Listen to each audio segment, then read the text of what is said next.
네. 날씨가 오늘은 약간 후덥지근해서 좀 더워지니까 올해 너무 더웠었잖아요. 그러니까 조금만 더워져도 다시 겁나요. 또 오는 거 아닌가 싶어가지고. 다행히 설마 누가 그러더라고요. 자기가 더워봤자 11월까지 덥겠어. 좀 지나가겠죠. 뭐 오늘 일단 첫날이기 때문에 언어 능력에 대해서 약간 오리엔테이션 검 공부하는 거라든가 특징, 그 다음에 출제 경향이나 경향 분석 조금 해드리고, 그 다음에 특히 기본이라서 여러분들이 이제 좀 해야 될 거, 뭐 그 다음에 내용이나 이런 거 설명을 해드리고 수업에 들어갈게요.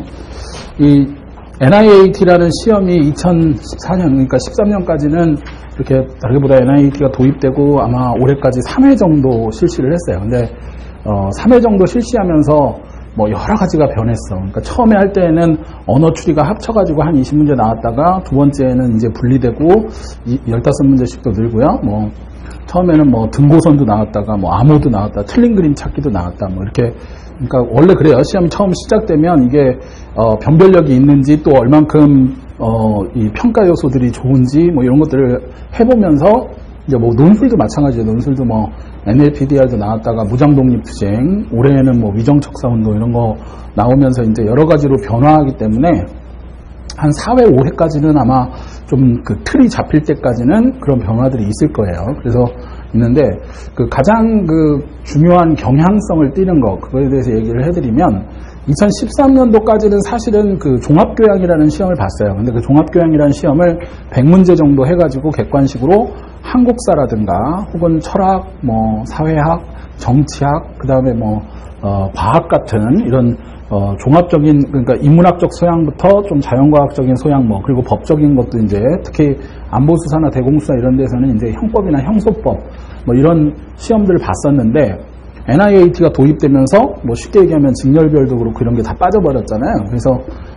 가장 크게 얘기를 해드리면 이제 그러면은 뭐 우리가 이렇게 생각을 해보죠. 인문학적인 소양이라든가 한국사적인 소양들을 어떻게 볼 것이냐, 뭐 이런 것들을 생각을 해서 생각해낸 게 이제 논술에서 한국사 논술, 그러면 한국사적인 지식도 있지만 특히 논술적인 글쓰기라든가 뭐 여러 가지를 이렇게 배양하는 것도 보고, 또 하나는 그 마찬가지예요. 여러분들이 그 5급 행시나 외시나 뭐 보던 PSAT라고 있는데 이 PSAT 같은 경우에도 언어 논리나 뭐 자료 해석 뭐 이런 것들이 들어오면서 특히 언어 논리, 우리가 이제 언어 능력 오늘 하게 될 건데 원래 언어하고 추리가 1회 때는 NIAT가 이렇게 합쳐져서 나왔었는데 그게 재작년부터 이렇게 좀 2015년, 16년 이렇게 좀 나눠지면서 일단은 평가 요소가 좀 강화되는 측면이 있어요. 그래서 인문학적인 소양, 그러니까 거기에 이제 지문들이 상당히 좀 길면서 처음에 이제 한국사적인 것도 있고 뭐 철학, 인문학, 정치학이나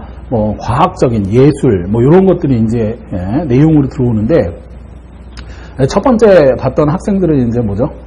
시간이 너무 모질라다, 뭐 7문제도 못 풀었다. 그러다가 이제 좀 어느 정도 훈련이 된 친구들은 15문제 뭐 이렇게 풀기 시작하고, 그러니까 재작년보다 작년, 뭐 올해 이렇게 하면서 언어 능력은 항상 계속 빠진 적이 없고요. 그러니까 아마 내년에는 더 문항수가 20문항 정도로 더 늘어날 수 있다. 그러니까 여러분들이 언어 능력에 대해서는, 왜냐면 이제 학생들이 푸는 속도도, 왜냐면 이제 그게 틀이 잡히면서 공부하는 속도도 늘어나고 하기 때문에 원래 그 PSAT 같은 경우에는 40문항을 주고 이렇게 하는데 여기서는 이제 세 과목이 아니라 또 뭐 논술도 있고 하기 때문에 제가 생각할 때 한 20에서 25문항까지는 뭐 올해 2017년도 혹은 18년도까지는 20에서 25문항까지는 늘어날 수 있어요. 그 이상은 좀 그렇고, 그래서 아마 여러분들이 좀 그 문항수가 느는 거에 대해서 좀 생각을 하셔야 되고, 두 번째는 그 내용적인 면에 있어서 학생들이 그 처음에 뭐 PSAT도 마찬가지인데 항상 학생들이 이렇게 시험을 보면